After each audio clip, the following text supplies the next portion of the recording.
Retired IPS Vinay భార్య తనూజ హత్య కేసులో పోలీసులు దర్యాప్తు ముమ్మరం చేశారు.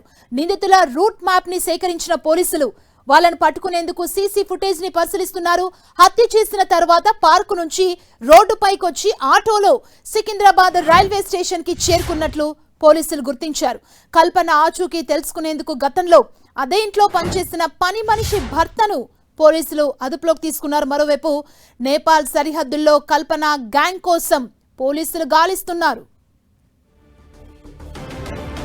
మరింత సమాచారం మా ప్రతినిధి కిరణ్ అందిస్తారు. కిరణ్, హైదరాబాద్ లో సంచలనం సృష్టించిన మాజీ ఐపీఎస్ అధికారి భార్య తనుజ హత్య కేసుకు సంబంధించి కూడా పోలీసులు నిందితులను పట్టుకునేందుకు ప్రయత్నం చేస్తున్నారు. ఇప్పటికే ప్రత్యేక బృందాలను ఏర్పాటు చేసి చాలా కీలక క్లూస్ ను కూడా స్వాధీనం చేసుకున్నారు. ప్రస్తుతానికి అయితే హత్య తర్వాత వీరంతా కూడా పార్కు నుంచి బయటికి వెళ్లి ఆటోలో సికింద్రాబాద్ రైల్వే స్టేషన్ వెళ్ళినట్టుగా చాలా కీలక సీసీటీవీ ఫుటేజ్ ను కూడా గుర్తించారు. అందుకు సంబంధించి వారు ఏ మార్గంలో వెళ్లారు, ఎక్కడి నుంచి వెళ్లారన్న రూట్ మ్యాప్ ను కూడా పోలీసులు ఇప్పటికే ట్రేస్ అవుట్ చేసిన పరిస్థితి కనిపిస్తుంది. ఇంకా మరొక వైపు నేపాల్ బోర్డర్ లో కూడా హైదరాబాద్ పోలీసులు ఇప్పటికే అక్కడ మకాం వేశారు. వీరు అక్కడికి వస్తే వారిని అరెస్ట్ చేసి తిరిగి హైదరాబాద్ తీసుకొచ్చేందుకు ప్రయత్నం చేస్తుంది. వీటితో పాటు గతంలో మాజీ ఐపీఎస్ అధికారి ఇంట్లో పనిచేసిన ఒక వ్యక్తిని కూడా ప్రస్తుతానికి అయితే పోలీసులు అదుపులో తీసుకొని వీరు ఎవరి ద్వారా పనిలో చేరారు, ఎంతకాలంగా ఉంటున్నారు, కల్పనకు సంబంధించిన బంధువులు కావచ్చు, ఇక్కడ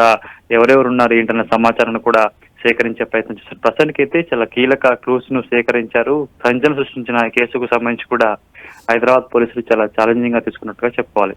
థ్యాంక్ యూ కిరణ్.